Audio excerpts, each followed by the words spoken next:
আসসালামু আলাইকুম এভরিওয়ান, কেমন আছো তোমরা সবাই? আশা করছি তোমরা সবাই অনেক ভালো আছো। আল্লাহর রহমতে আমিও অনেক ভালো আছি।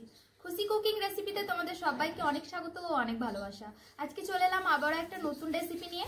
আজকে বানাবো আমি মুড়ি দিয়ে ল্যাংচা। তো এই রেসিপিটা আমি কিভাবে বানাচ্ছি সেটাই তোমাদের সঙ্গে শেয়ার করব। আর এখানে আমি নিয়ে নিয়েছি প্রায় 100 গ্রাম মতো মুড়ি। এই মুড়িগুলো আমি ভালোভাবে মিক্সিতে পেস্ট করে নেব। তো চলো আজকে রেসিপিটা দেখতে থাকো। তো চলো আমি এই মুড়িটা এখন মিক্সিতে গুঁড়ো করে নিই একদম মিহিভাবে। তো এই যে মুড়িটা আমি একদম মিহিভাবে গুঁড়ো করে নিয়ে চলে এসেছি, আর একবার চালনা দিয়ে ভালোভাবে চেলে নিয়েছি। এখন চলো বাকি পদ্ধতিটা শেয়ার করি। তো চিনির সিরা বানানোর জন্য প্রথমে আমি নিয়ে নিয়েছি 1 বাটি চিনি। এই বাটির মাপ করে দিয়ে দেবো 1 বাটি, দিয়ে দিচ্ছি 1 বাটি জল ওই বাটিতেই। এই মাপটা কিন্তু ঠিকঠাক রাখতে হবে। দুটো এলাচ একটু ফাটিয়ে দিয়ে দিচ্ছি, দিয়ে আমি একটা পাতলা সিরা বানিয়ে নেব। চিনিটা গলে যাওয়া পর্যন্ত অপেক্ষা করতে হবে।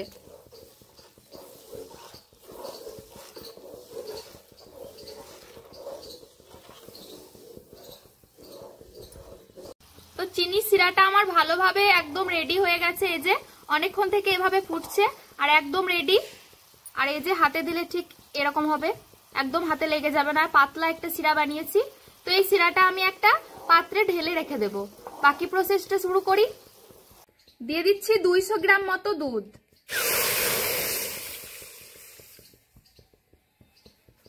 দিয়ে দিচ্ছি 3টে এলাচ একটু ফাটিয়ে, দিয়ে দিচ্ছি 50 গ্রাম মতো চিনি। চিনিটা তোমরা কম বেশি করে নিতে পারো। যে বেশি মিষ্টি খাবে সে একটু মিষ্টি দেবে, যে কম খাবে সে একটু কম দেবে। দিয়ে দিচ্ছি 1 চামচ ঘি। ঘিটা দিলে একটা ভালো ফ্লেভার আসবে। আর দুধটা এই যে ফুটতে শুরু করেছে, ভালোভাবে আমি কিছুক্ষণ ফুটিয়ে নেব। তো দুধটা কিছুক্ষণ ভালোভাবে ফুটিয়ে নিয়েছি। এখন অল্প অল্প করে এই মুড়ির গুঁড়োটা দিয়ে দেবো। একসঙ্গে বেশি দেওয়া হবে না, নাহলে দলা পাকিয়ে যেতে পারে। অল্প অল্প করে দিতে হবে।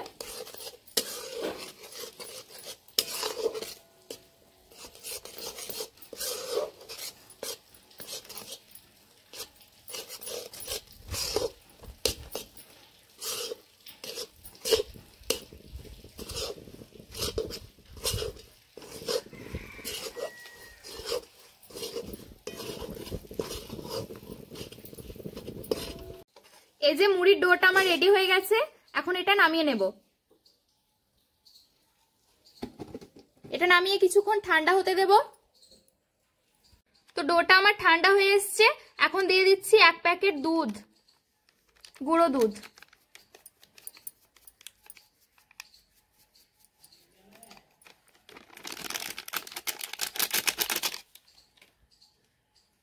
দিয়ে দিচ্ছি কিছুটা ঘি, দিয়ে আমি ভালোভাবে মিশিয়ে নেব।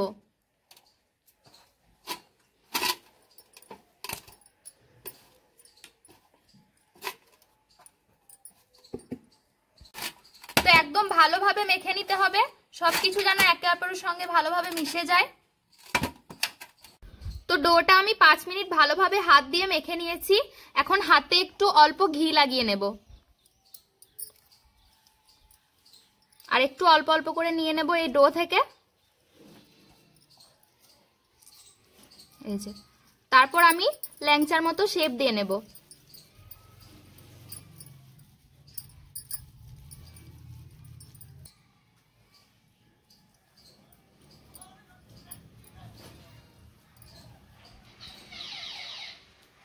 এই যে একটা মিষ্টি আমার রেডি।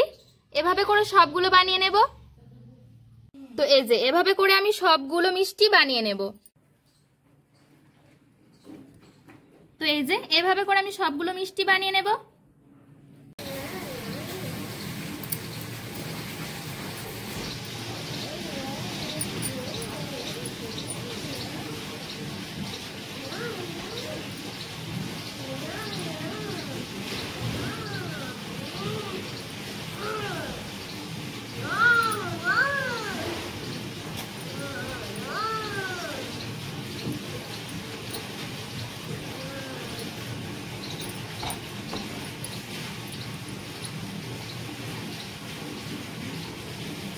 একই রকম ভাবে আমি সবগুলো মিষ্টি বানিয়ে নিয়েছি। তো সবগুলো মিষ্টি আমার রেডি হয়ে গেছে। এখন তেল গরম করে ভালোভাবে ভেজে নেব। তেলটা আমি ভালোভাবে গরম করে নিয়েছি। এখন একে একে আমি মিষ্টিগুলো দিয়ে দেব।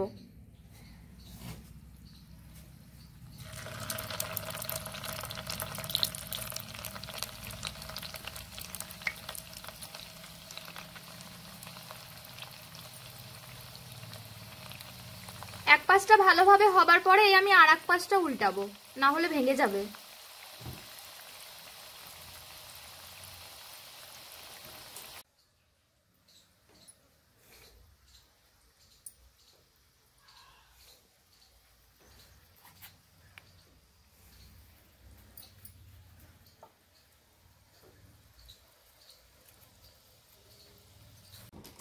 আর এই মিষ্টিটা কিন্তু একদম হালকা আঁচে ভাজতে হবে, বেশি আঁচ দিলে হবে না। আর অবশ্যই তোমরা একবার হলেও বাড়িতে বানাবে, খুবই টেস্টি হয়। এক পাশটা আমার হয়ে গেছে, এখন এক পাশটা উল্টে দেবো। ওই পাশটা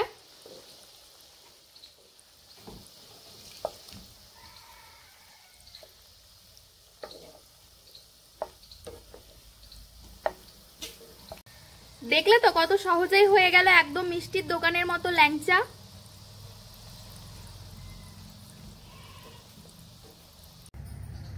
আমি মুড়ি দিয়ে ল্যাংচা বানাচ্ছি বলে বাড়িতে সবাই অবাক হয়ে যাচ্ছে, মুড়ি দিয়ে আবার কিভাবে ল্যাংচা বানানো যায়।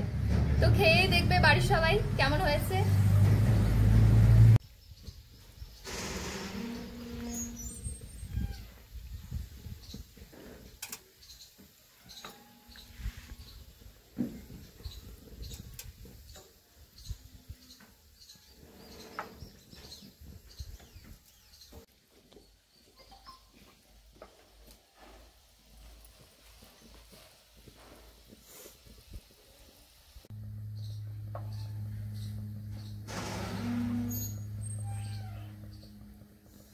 মিষ্টিটা আমার ভাজা হয়ে গেছে, এখন তুলে নেব। মিষ্টিটা আমার লাল লাল করে ভাজা হয়ে গেছে। এখন আগে থেকে বানিয়ে রাখা যে চিনি সিরাটা সেটার মধ্যে দিয়ে দেব।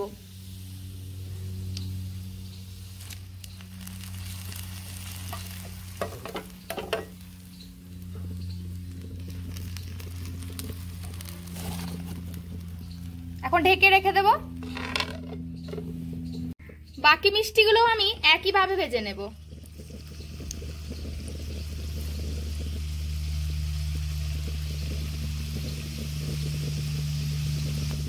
বাকি মিষ্টিগুলো আমি একইভাবে ভেজে নিয়েছি। এখন এই শিরার মধ্যে দিয়ে দেব।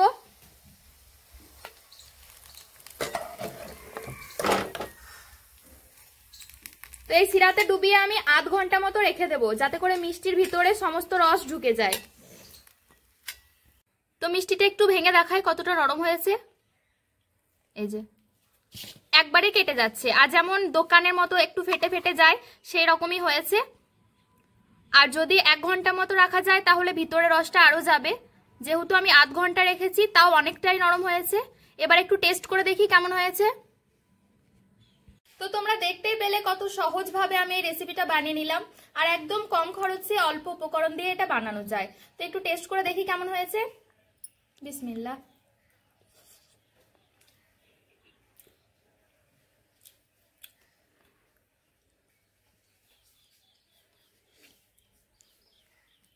খেতে কিন্তু দারুণ হয়েছে।